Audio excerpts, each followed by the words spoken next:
Sous l'orage, Seydou Badian, Kouyaté. Le wagon dans lequel Kani et son frère avaient pris place était bondé de voyageurs.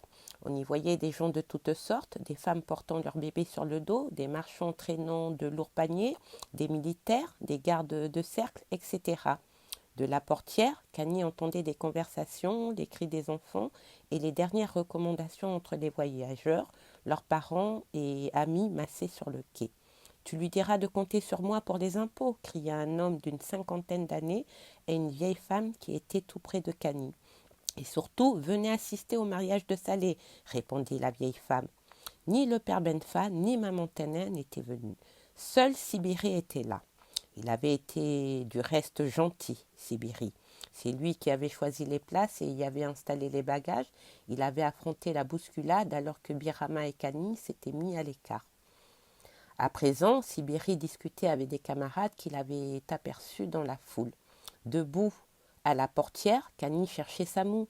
Elle savait pourtant que son ami ne viendrait pas car sa présence aurait créé de nouvelles complications avec Sibiri. Mais elle le cherchait, tant était son grand désir de le voir. Des coups de sifflet retentirent, les mains se tendirent de partout, des cris de recommandation se mêlèrent. Sibiri se fraya rapidement un passage parmi la foule.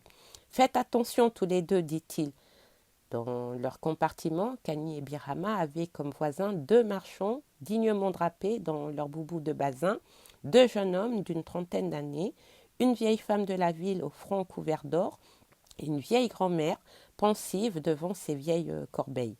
L'un des deux jeunes se leva et vint se placer devant la portière. Il y resta quelques minutes et rejoignit sa place en secouant la tête. « Ouf !» fit-il en se rasseyant. « Je suis content de quitter cette ville. Quelle boîte !» Son camarade à qui il s'adressait hocha la tête. L'autre continua. « Je te l'ai dit, il n'a jamais su rédiger un rapport, il ignore jusqu'aux règles élémentaires de la grammaire. C'est moi qui faisais tout le travail. » Il pinça les lèvres et secoua la tête de nouveau. Avec cela, il est négrophobe. Pour lui, le nègre ne peut rien, ne représente rien. Or, lui passe tout son temps à boire sous nos yeux. Il fallait le voir hurler contre le planton. « Nègre, vaurien !» Et le planton, que disait-il? Que peut-il dire? Il a deux frères et sa mère à nourrir. Les Blancs sont venus gâter les choses, dit la vieille femme qui avait ôté son boubou et s'était mise à le raccommoder. J'ai des maris à côté de moi, ils ne me regardent pas et causent dans une langue que je ne comprends pas. Tout le monde se mit à rire. Tu as raison, fit l'un des commis, mais ce que nous disons est une affaire d'homme. Non, non, protesta la grand-mère. La vérité est que nous autres ne sommes plus rien à vos yeux. Voilà celle qui vous intéresse, ajouta-t-elle en désignant Kani.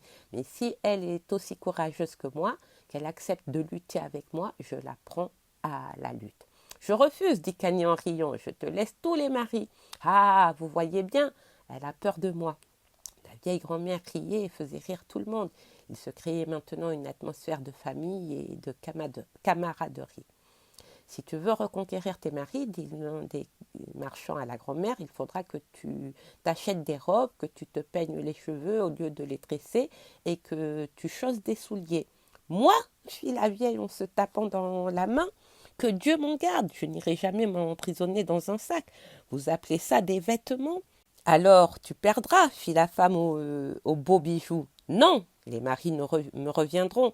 Je sais faire la bonne cuisine, je sais labourer la terre, je confectionne les couvertures comme personne. Que voulez-vous de plus? Que savent faire ces poupées-là? Sinon s'arranger les ongles, les cheveux et les sourcils.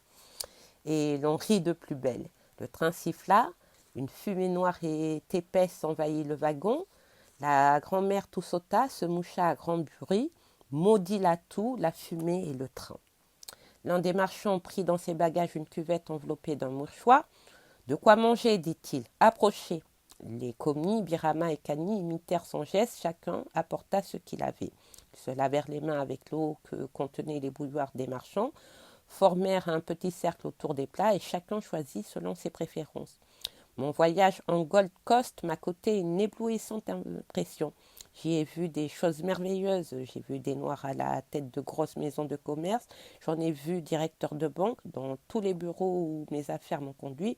Je n'ai vu que des noirs, très peu de blonds. C'est inimaginable. Il en est de même à Kano, en Nigeria. Là-bas, toutes les maisons sont comme celles des blonds de chez nous. Les rues sont éclairées dès le coucher du soleil. Les commerçants noirs font des affaires avec le pays des blancs. Ils sont beaucoup plus riches que nous. Les autres convicts écoutaient avec intérêt les deux marchands. Birama et Kani se jetaient des coups d'œil. Les commis se regardaient également et secouaient la tête. Tous, à part la grand-mère qui n'écoutait rien, semblaient émerveillés par ce qu'ils entendaient sur la Gold Coast et le Nigeria. « Ah !» soupira un des commis. « Vous autres marchands, vous avez beaucoup de chance. Que n'ai-je fait comme vous ?»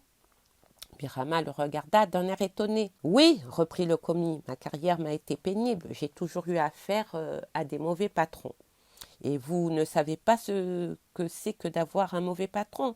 Ils vous rendent la vie impossible. Quoi que vous fassiez, il est mécontent. Il vous crée des histoires, vous crie après à longueur de journée et le bureau devient un véritable enfer. Marchand, nul n'aurait eu à me donner des ordres. Je serais mon propre maître et n'aurais pas le déplaisir d'entendre matin et soir un patron négrophobe crier sa haine pour ma race. Je travaille comme un imbécile et n'importe quel nouveau débarqué gagne 2 fois plus que moi. Ce n'est pas le travail, mais la couleur qu'on paie. « Ami, fit l'un des camarades, tu as peut-être bien choisi. Le marchand n'a pas de patron, dis-tu ? Crois-moi, il en a plusieurs, il en a des milliers. Avec le blond, il faut des papiers, partout des papiers. Il faut des bons, des autorisations, des laissez-passer et quoi encore. Or, nous ne savons ni lire ni écrire. Comment voulez-vous que nous n'ayons pas des maîtres ? Vous allez dans un bureau, le commis, pour vous montrer qu'il est puissant, vous crie dessus. On vous malmène, on vous terrorise et finalement, vous êtes obligé de mettre le portefeuille sur la table afin d'avoir la paix. Et puis, quoi vendre en fin de compte ? Les Blancs veulent tout vendre eux-mêmes. Le mil que nous cultivons, il faut qu'ils nous le revendent. Il en est de même du riz, des arachides. Leurs marchandises, ils les vendent d'abord aux Syriens et nous autres, marchands noirs, sommes obligés de tendre les mains afin que les Syriens nous permettent de vivre. Quel bénéfice voulez-vous que nous réalisions ? Quand un blanc est ruiné, la banque peut lui avancer de l'argent. Mais nous, qui est-ce qui nous vient en aide ? C'est dur, c'est très dur. Les blancs se soutiennent entre eux. Le commandant blanc et le frère du commerçant blanc, et un coup de téléphone arrange tout. C'est dur, mais toi, tu sais lire, cela peut-être t'aurait aidé. Moi, je regrette de n'avoir pas suivi les conseils de mon vieux père. J'aurais dû rester au village, cultiver la terre comme mes frères. Billets, billets, cria le contrôleur, et chacun se tâta les poches. La vieille fouilla dans ses corbeilles. Le compartiment devint silencieux. « Je vois que tu ne connais rien, fit la vieille au marchand dès que le contrôleur eut passé dans le compartiment voisin. Tu ferais mieux de continuer à acheter les marchandises aux Syriens. Vous ne connaissez aucun ennui à la ville et vous vous plaignez. » Les regards se fixaient sur la grand-mère, celle-ci impassible essayait d'enfiler son aiguille. Mais ses mains tremblaient et les secousses du train la faisaient balloter entre les marchands et les commis. Au village, dit-elle, en enfonçant son aiguille dans ses tresses, tout voyageur qui sait lire l'écriture du blanc est un maître. Quand le commandant de cercle arrive, c'est la panique. Il en est de même des commis et des gardes de cercle. Nous travaillons dans le champ du blanc, nous lui donnons du mil ou du caoutchouc. Nous travaillons sur les routes et tout cela pour rien. Nos enfants envient ceux de la ville. Ils ne pensent qu'à fuir le village. Ceux qui vont à l'école ne nous reviennent plus, ne nous reconnaissent plus. La vieille, le regard lointain, posa ses mains sur ses genoux. « Voyez-vous, dit avec assurance le deuxième commis qui avait de grosses lunettes, nous nous plaignons pour tout. Nous nous plaignons tous. Pourtant, c'est notre faute. Si nous savions nous organiser, les choses iraient beaucoup mieux. D'ailleurs, avec la politique, tout va changer. » Birama et Kani l'approuvèrent de la tête. Les marchands les regardèrent, surpris et intéressés. « Et qu'est-ce que c'est que ça, la politique ?» fit la vieille en bâillant. « Nous allons pouvoir dire aux Blancs ce qui est mal. Nous allons leur dire ce qui doit disparaître afin que tout le monde soit heureux. Il faut reconnaître que les Blancs nous ont apporté beaucoup de bien. Non, non, protesta la vieille, parlons de la politique. Dites-moi, vous allez vous plaindre à quel blond? À ceux d'ici? Non, à ceux de là-bas. Mais ceux d'ici et ceux de là-bas ne sont-ils pas parents? Si, j'en sais rien. Alors, vous allez croire que les Blancs vont abandonner leurs frères pour vous? Non, mais nous voulons la justice. Et qu'est-ce qui va les juger, les Blancs? La vieille se mit à ricaner. Elle se leva, le train ralentissait. Le commis la regarda avec des yeux chargés de mépris, mais la grand-mère ne s'en soucia nullement. Elle rangea ses corbeilles. Birama et Cani se levèrent et regardèrent les portières. Le train venait de s'arrêter. Sur le quai de la petite gare, des vendeuses de poissons frits, de lait frais ou caillés d'ignames, de patates ou de manioc grillés circulaient, allaient d'un wagon à l'autre, criant et exhibant leurs marchandises. Des voyageurs descendaient tandis que d'autres, paniers sur la tête, cherchaient à s'installer. « Que Dieu vous protège !» cria la vieille à ses compagnons. « Que l'œil des chefs vous respecte !»« Amen !» répondirent les marchands, tandis que Birama, Cani et les deux commis riaient. « Oui, reprit le commis aux grosses lunettes, aussitôt que le train se fut remis en marche. Ce que je dis est vrai. Si nous savions nous organiser, les choses iraient beaucoup mieux. Par exemple, nos commerçants ne devraient pas rester à la remorque des maisons de commerce européens et des Libano-Syriens. Ils devraient pouvoir traiter directement avec les usines de la métropole. C'est nous qui produisons les matières premières. Pourquoi ne pas les envoyer en Europe nous-mêmes? C'est à nous que sont destinées les marchandises européennes. Pourquoi nos camarades doivent-ils les acheter à d'autres marchands?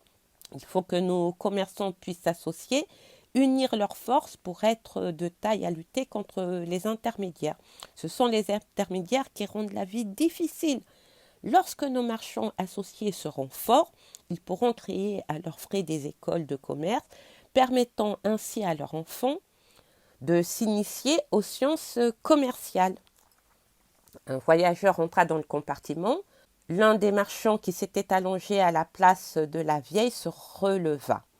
Le nouveau venu salua et s'assit. Dans le domaine agricole également, reprit le commis, il nous faut une organisation, il faut créer des écoles de pratique rurale, ainsi naîtra une génération de paysans éclairés, laquelle s'érigera d'elle-même contre la routine et les méthodes séculaires. Il y a tellement de choses à faire, tellement de choses à faire. Le commis devint rêveur. Il alluma une cigarette et secoua la tête, laissant entendre par ce geste qu'il en savait plus long qu'il n'avait dit. Les marchands devinrent également rêveurs.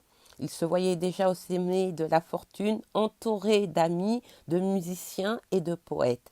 Ils voyaient à leur côté de jolies femmes chargées d'or, se voyaient distribuant des cadeaux, créant eux-mêmes d'autres fortunés autour d'eux. Soudain, l'autre commis se redressa. « Crois-tu sincèrement, dit-il à son camarade, que les Blancs vous laisseraient réaliser ce que tu viens de dire ?» Les marchands tressaillirent. « Pourquoi pas? Ces genres d'entreprises seront d'ailleurs encouragés par l'administration, » lança le commis aux grosses lunettes avec une inébranlable assurance. L'autre commis partit d'un éclat de rire, se leva et s'en alla vers la portière. Son camarade haussa les épaules. Les commerçants les regardaient, déçus. Birama et Cani étaient déçus eux aussi. Le commis aux grosses lunettes ne dit plus rien. Les marchands se mirent à bâiller. Birama et Cani demeuraient songeurs.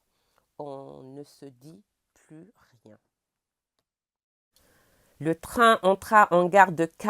Birama et Cani descendirent après avoir salué leurs compagnons. Leurs valises à la main, ils se rendirent au bord du fleuve. Le village du père Djigui était situé sur l'autre rive. La berge était aussi animée que les marchés du soir de la ville. Les femmes étaient les plus nombreuses. Elles circulaient, discutaient, marchandaient et riaient aux éclats. Un peu plus loin, les laveuses étaient à leur besogne et là encore, on discutait, on riait aux éclats. Les filets mouillés étaient étendus par endroits sur le sable. Les enfants nus ou court vêtus en étendaient d'autres. Des gendarmes circulaient, les piroguiers s'affairaient, certains réparaient leurs vieilles pirogues et le bruit de leurs cognets se perçait de temps en temps à travers le brouhaha. D'autres appelaient les voyageurs. D'autres encore déchargeaient les chalands, lourds d'oranges, de bananes ou de poissons fumés. Les femmes se ruaient sur eux et cherchaient à marchander.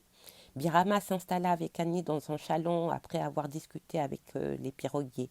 La traversée ne fut pas longue. Sitôt qu'ils furent dans le chaland, les deux citadins se sentirent envahis par de tristes et amères pensées. Ils n'avaient plus leurs compagnons du train. Or, les compagnons du train représentaient un peu la ville. À présent, ils étaient seuls, entourés de gens qui n'ont rien de commun avec eux. Des piroguiers au torse nu, villageois vêtus de grossières cotonnades. Non, ces figures ne représentaient rien pour Birama et Kani. Elles leur étaient absolument étrangères. Aussi ne s'intéressaient-ils à rien. Ils étaient indifférents à tout, et tout contribuait à leur faire comprendre qu'ils étaient loin de la ville, loin de mille choses qui font le charme de la ville. Ils restèrent donc silencieux et ne portèrent aucun intérêt ni aux bruyantes conversations, ni même aux chants monotones des piroguiers. Ils débarquèrent sur la rive gauche et suivirent un petit sentier bordé de hautes herbes, contournèrent de nombreux bosquets, des termitières géantes. À leur passage, l'herbe craquait, les oiseaux se taisaient ou s'envolaient. Ils marchaient tous deux silencieusement, l'esprit chargé d'appréhension. Après quelques minutes, ils aperçurent des femmes et des enfants groupés autour des puits. C'étaient là les femmes du village du père Djigui. Ils se dirigèrent vers le petit groupe. Les enfants qui jouaient à quelques kilomètres du puits s'arrêtèrent à la vue de deux citadins. Ils débarquèrent sur la rive gauche et suivirent un petit sentier bordé de hautes herbes, contournèrent de nombreux bosquets, des termitières géantes. À leur passage, l'herbe craquait, les oiseaux se taisaient ou s'envolaient. Ils marchaient tous deux silencieux, l'esprit chargé d'appréhension. Après quelques minutes, ils aperçurent des femmes et des enfants groupés autour des puits. C'étaient là les femmes du village du père Tchiki. Ils se dirigèrent vers le petit groupe. Les enfants qui jouaient à quelques mètres du puits s'arrêtèrent à la vue des deux citadins. Ceux qui étaient assis se levèrent, ceux qui parlaient se turent, et tous, immobiles, regardèrent avec une curiosité mêlée de crainte. Voyant que Birama et Kani venaient à eux, les enfants prirent la fuite et rejoignirent leurs parents autour du puits. Les femmes qui, tout à l'heure, bavardaient avec tant d'entrain ne disaient plus rien. Toutes regardaient, curieuses, inquiètes, craintives, ces deux étrangers qui, de par leur allure, ne pouvaient être qu'un commis et sa compagne.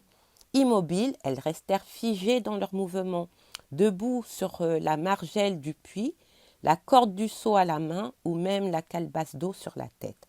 Birama, qui précédait sa sœur, alla droit à une vieille qui se tenait un peu à l'écart. Celle-ci marcha hardiment à sa rencontre.